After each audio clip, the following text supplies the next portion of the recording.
All right, we're going to turn now to our other major story that we are following today, the historic developments in the Middle East and the incredibly moving images of the Israeli hostages being reunited with their families. After more than 2 years of bloodshed, the last living Israeli hostages are back home, while hundreds of Palestinians held by Israel also released.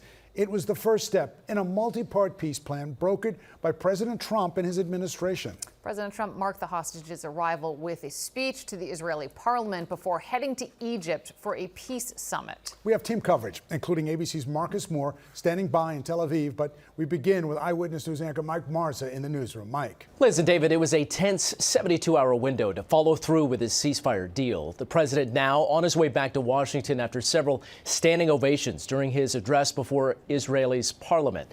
Today, as the long-awaited ceasefire took effect, those living hostages and the bodies of 4 dead hostages returned home and desperately needed aid began rushing into Gaza. For 2 agonizing years, they endured brutal conditions. Now they're free. 20 remaining living hostages taken by Hamas in the October 7th attacks seen leaving Gaza City and crossing back into Israel before being transferred to a base in southern Israel. People there welcoming them home. Families reunited, and in Tel Aviv's Hostage Square, thousands of people gathered in jubilation.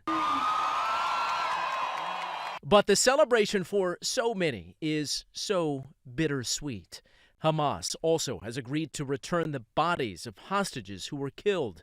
The remains will be sent for identification before families are notified, including 2 Americans, Omir Nutra and Itai Hen. Their parents seen here with President Trump as he met with families before addressing the Israeli parliament in a victory-style speech. Like the USA right now, it will be the golden age of Israel and the golden age of the Middle East. So what is next for this war-torn region? Hoping to heal. President Trump vowing the ceasefire now in place will lead to lasting peace. Later in Egypt, the signing of that peace deal between Israel and Hamas, alongside several world leaders, including the Palestinian president. It's the biggest, most complicated deal, and also it's the place that could lead to tremendous problems like World War III. They always talked about World War III would start in the Middle East, and that's not going to happen. In 2 years, 67,000 Palestinians have been killed, according to the Hamas-run health ministry. As the silence of a ceasefire now falls over Gaza, comes the rush to bring desperately needed humanitarian aid, as the process begins to try to rebuild the lives ripped apart by war.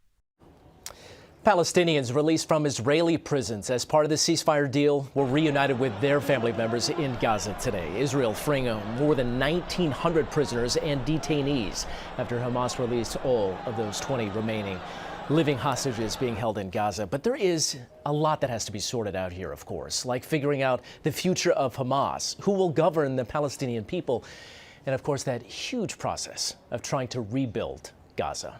Liz and David? Those are the big question, Mike. Despite today's developments, as he just said, a lot of questions about the future of Gaza and whether Israel and Hamas can reach a lasting peace. For more on that, we bring in ABC's Marcus Moore live in Tel Aviv. Marcus, this is a 20-point plan with multiple stages. There's still a lot more work to be done. So what comes next?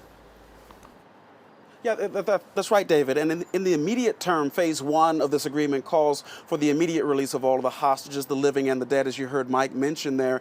But as I speak to you now, only 4 bodies have been returned, leaving 24 others yet to be recovered. The other part of this is getting that critical aid to families that desperately need it in Gaza. 600 trucks a day are to be crossing into Gaza, which would match pre-war levels. But the UN is supposed to have freedom of movement under this agreement and would need a safe and secure environment to distribute that aid. And there's a sense that establishing all of that will really be a complex challenge. And more broadly, you still have the question about whether Hamas is going to disarm, as well as the IDF withdrawing its troops to an even farther line. And as Mike just mentioned, what will Gaza's interim government look like? So there are so many moving parts, and the answers to these questions will be very difficult. David, Liz. Certainly will. Marcus Moore live in Tel Aviv.